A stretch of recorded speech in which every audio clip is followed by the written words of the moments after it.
Les fonds sont investis par les citoyens gabonais qui disent on ne veut plus d'Ali.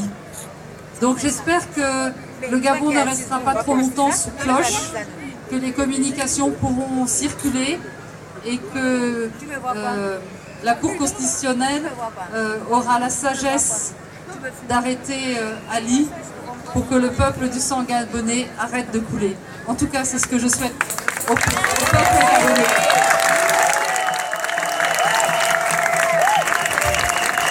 Merci Sylvie. Alors nous allons rapidement poursuivre. Je voudrais, chers amis, chers compatriotes, que nous puissions rendre hommage. Rendre hommage à ces jeunes qui, chaque jour, sont ici. Chaque jour, font le pied de grue ici, à l'ambassade. Je voudrais qu'on puisse leur rendre hommage en applaudissant très fort pour ces jeunes qui dorment ici, qui partent ici à 5 h du matin malgré leur travail, qui ne cessent pas de se mobiliser.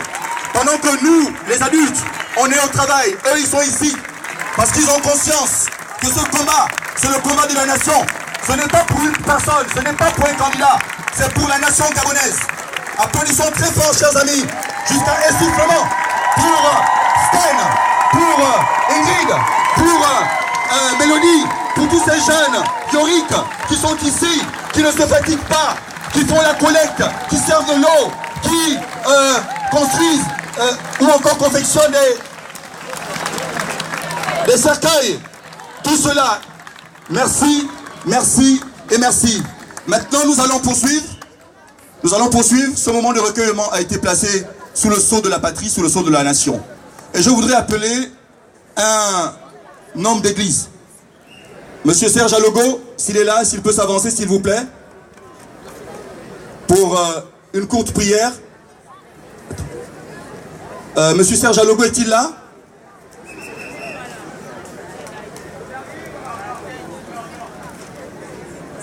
Merci.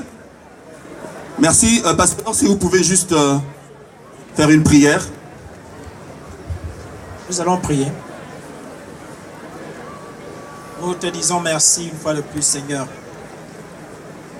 pour ce que tu fais dans nos vies, pour ce que tu fais dans notre pays.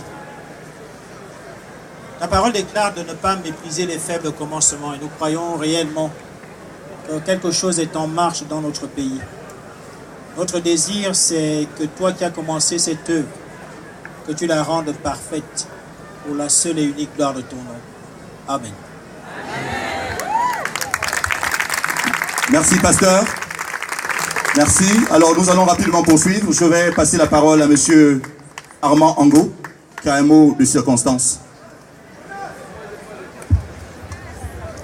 En fait, j'ai une déclaration à faire à l'issue de nos manifestations de ce jour. Déclaration de la résistance en hommage à nos morts républicains massacrés depuis le 27 août 2016 par Ali Bongo Ondimba et sa milice sanguinaire. La communauté gabonaise de l'extérieur condamne avec la plus vive énergie la répression meurtrière qui s'est abattue sur des citoyens gabonais sans armes alors qu'ils manifestaient légitimement contre la falsification des résultats de leur vote par le régime Bongo.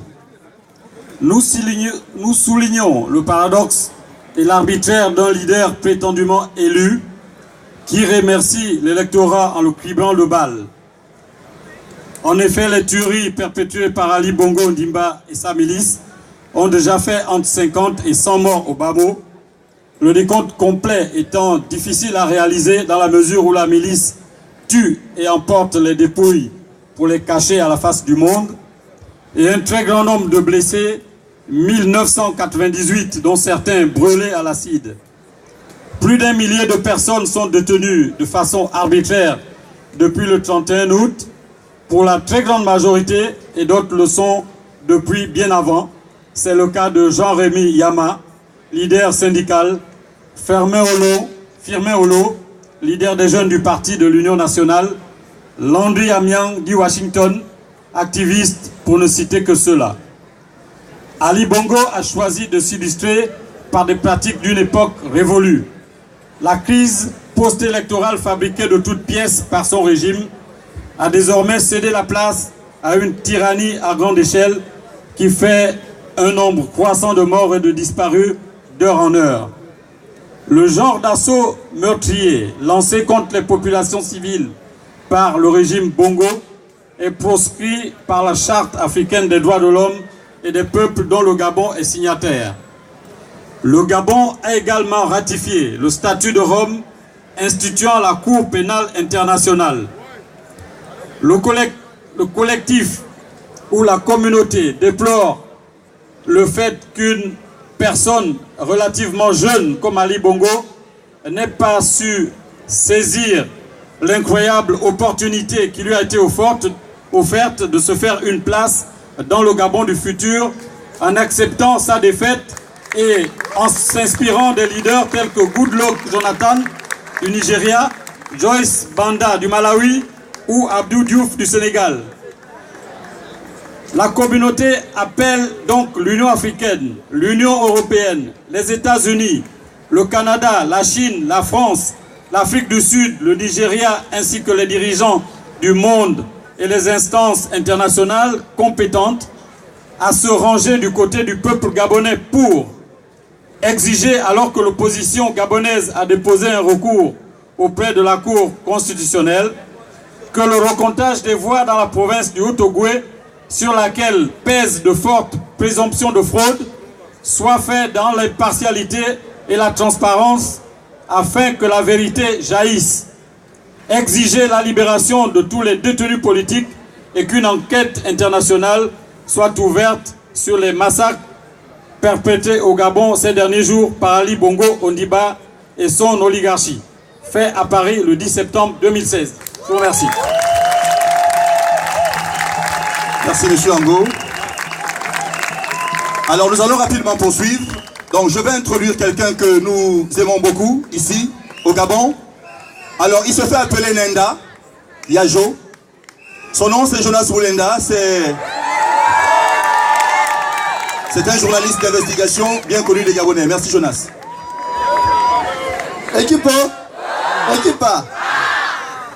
Je voudrais d'abord vous féliciter pour cette grande mobilisation.